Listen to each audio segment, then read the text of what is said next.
All right, how's everyone doing tonight? My name is Gary, for those of you who've forgotten. I'd like to begin my presentation with a statistic. Did you know that 1 out of 3 Americans in this country is obese?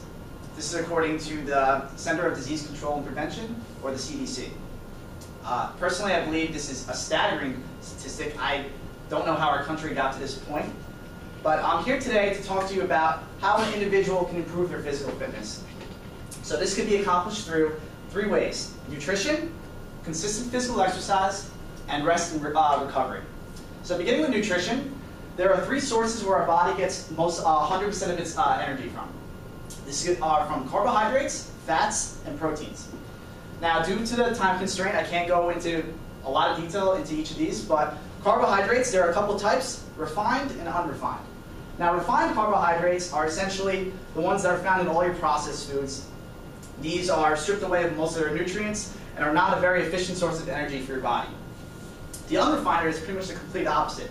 These are your whole grains, your whole grains and your complex carbs. These are a much more efficient use of energy for your body. This energy will last much longer, and you get much more benefit out of it. So next we have fats. There are a couple different types of fats as well. We got mono and polyunsaturated, saturated fats, and trans fats. Now, mono and polyunsaturated fats are your healthier fats. These are an efficient source of energy, and are found in plants and nuts, and are usually liquid at room temperature. Next are saturated fats. These should be taken in moderation, and they are found in your meats, dairy, and poultry products. Consuming a high amount of these will produce increased cholesterol levels and other chronic health disorders. And then lastly, we have trans fats. These are the ones you should absolutely stay away from.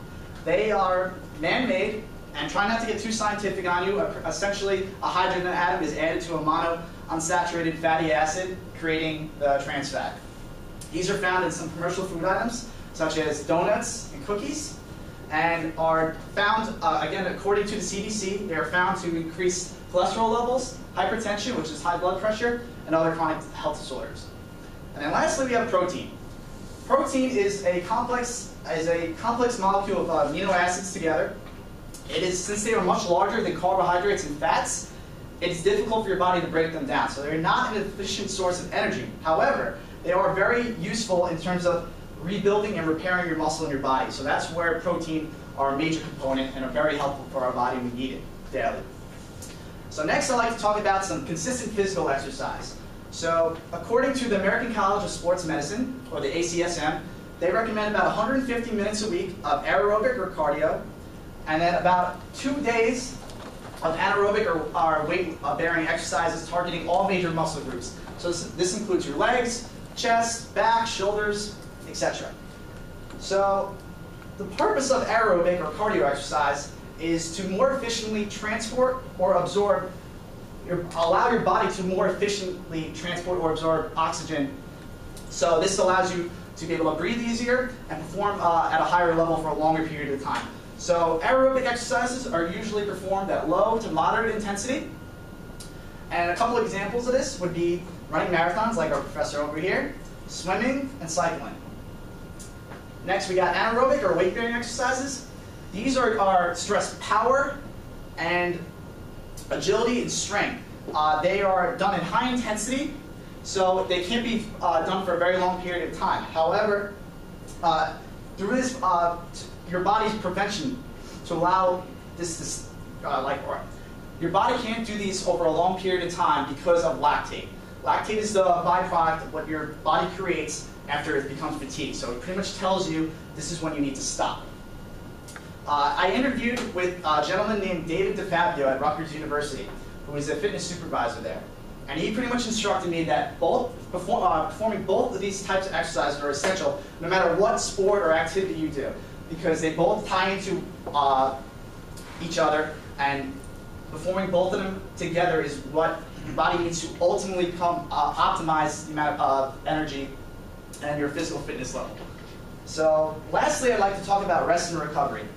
Now again, according to the ACSM, they recommend at least 1 day off in between intense physical exercise. This is to prevent injury and allow for the protein synthesis to occur. Now, protein synthesis, again, is the process in which you grow, repair, and maintain your skeletal muscle in your body. This allows when you work out, you're essentially breaking down your muscle fibers. So you need time to recover, and this protein allows this to happen by building up the muscle back up to get guns like these. Or hopefully, eventually. So that's the purpose of the protein synthesis and rest. They're combined together. They're very important to allow your muscle growth to happen. So to sum up, there are a couple of ways for you to become more physically fit. This could be accomplished through nutrition, consistent physical exercise, and rest and recovery. Now lastly, to conclude, by adhering to and understanding all of these factors, I guarantee that you will become more physically fit, and you will definitely not become one of 3 Americans in this country that are obese. Thank you.